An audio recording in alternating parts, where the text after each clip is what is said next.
नमस्कार, मैं अंजना और आप देख रहे हैं अभ्यंक न्यूज नेटवर्क, भारत का सबसे सर्वाधिक खबरों वाला चैनल, जो आपको निष्पक्ष सच्ची खबरें सबसे पहले अभ्यंक न्यूज नेटवर्क पर मिलती हैं। चित्तौड़गढ़ को मिला पहला गौ हॉस्पिटल और बीमार गायों का इलाज और सेवा होगी।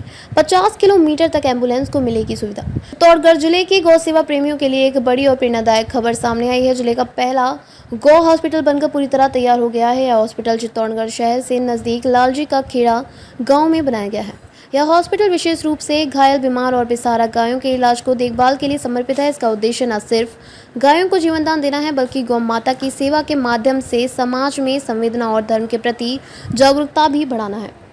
गौ हॉस्पिटल में आधुनिक चिकित्सा सुविधाएं उपलब्ध करवाई गई हैं। यहाँ पर 3 मुख्य प्रकार के वार्ड बनाए गए हैं, जैसे ICU ward, semi ICU ward और जनरल वार्ड। फिलहाल आईसीयू और जनरल वार्ड में काम पूरा हो चुका है, जबकि सेमी आईसीयू वार्ड का निर्माण काम अंतिम चरण में है। आईसीयू में गंभीर रूप से घायल या बीमार गायों का इलाज होगा, जिसमें निगरानी और त्वरित उपचार की सुविधा होगी। वहीं सामान्य बीमारियों और हल्की चोटों के लिए जनरल वार्ड में इलाज किया जाएगा।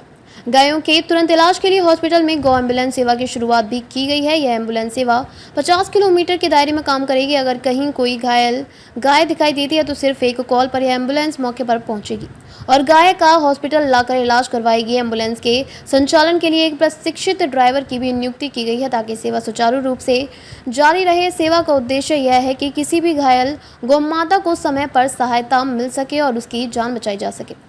नंदिनी गौशाला में मिलेगा स्थायी सहारा। हॉस्पिटल में इलाज के बाद पूरी तरह स्वस्थ हो चुकी गायों को नंदिनी गौशाला में रखा जाएगा, जहां उन्हें सुरक्षित और शांत वातावरण मिलेगा।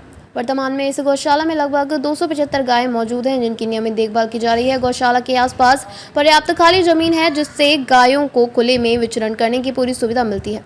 उनके लिए एक विशेष चारा गौ माता केंद्र भी बनाया गया है, जिससे उनके भोजन की व्यवस्था सुनिश्चित की जा सके। गौ हॉस्पिटल में गायों की देखभाल के लिए एक पशु चिकित्सक, वेटनरी डॉक्टर की नियुक्ति की गई है। उनके साथ एक कंपाउंडर, सहायक ग्वाल, सफाई कर्मचारी और एक अन्य सेवक भी कार्यरत है। गायों के इलाज के लिए सभी जरूरी दवाइयों और उपकरणों की व्यवस्था की गई है, जिससे किसी भी बीमारी या दुर्घटना में तुरंत उपचार संभव हो सके। इसके साथ ही गर्मी से राहत देने के लिए कूलर भी लगाए गए हैं। इस पूरे प्रोजेक्ट की सबसे खास बात यह है कि गौ सेवा को केवल एक चिकित्सकीय या सामाजिक पहल नहीं, बल्कि एक आध्यात्मिक साधना के रूप में देखा गया है।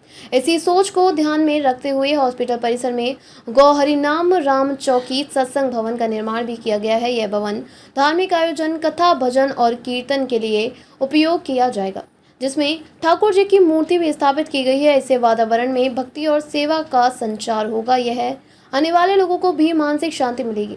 यह हॉस्पिटल के निर्माण में एक खास योगदान रहा जिला परिषद के सीईओ और संत कथा वाचन राकेश पुरोहित का। उन्होंने जनवरी महीने में नानी बाई का मायरा कथा का आयोजन करवाया था, जिसमें राजस्थान के कोने कोने से हजारों श्रद्धालु शामिल थे। इस आयोजन के माध्यम से जो धनराशि मायरा में एकत्रित हुई, उसी से गौ हॉस्पिटल का निर्माण किया गया। इतना ही नहीं, प्रशासनिक संत राकेश पुरोहित की प्रेरणा से ही ये गौ हॉस्पिटल बनाया गया है। यह पूरे प्रदेश के लिए एक मिसाल है कि कैसे धार्मिक आस्था और जनभागीदारी से सामाजिक और मानवीय काम को साकार किया जा सकता है। संत राकेश पुरोहित का मानना है कि गौ सेवा सबसे बड़ी सेवा है। वे कहते हैं कि गौ सेवा से सभी पापों से मुक्ति मिलती है और यह जीवन को सार्थक बनाती है। गौ हॉस्पिटल और गौशालाएं की सेवा अब सिर्फ सरकारी या संस्थागत नहीं, बल्कि जन सहभागिता से संचालित की जाएगी। कोई भी गौ भक्त इस काम से जुड़ सकता है, चाहे वह सेवादान, श्रमदान या भावनात्मक सहयोग के रूप में हो। हॉस्पिटल और गौशाला के विस्तार की अभी भी काफी संभावनाएं हैं। आसपास की भूमि पर और भी ज्यादा सुविधाएं, विश्राम स्थल, गौवंश के लिए प्राकृतिक स्थान आदि बनाए जा सकते हैं, अगर समाज इस दिशा में एकजुटता दिखाए। ताजा खबरों के लिए अभ्यंक न्यूज नेटवर्क पेज को फॉलो करें और लाइक करें, सब्सक्राइब करें, बेल आइकन को दबाना ना भूलें। अगर आप हमें फेसबुक, ट्विटर, इंस्टा के माध्यम से देख रहे हैं तो फॉलो, कमेंट करना ना भूलें।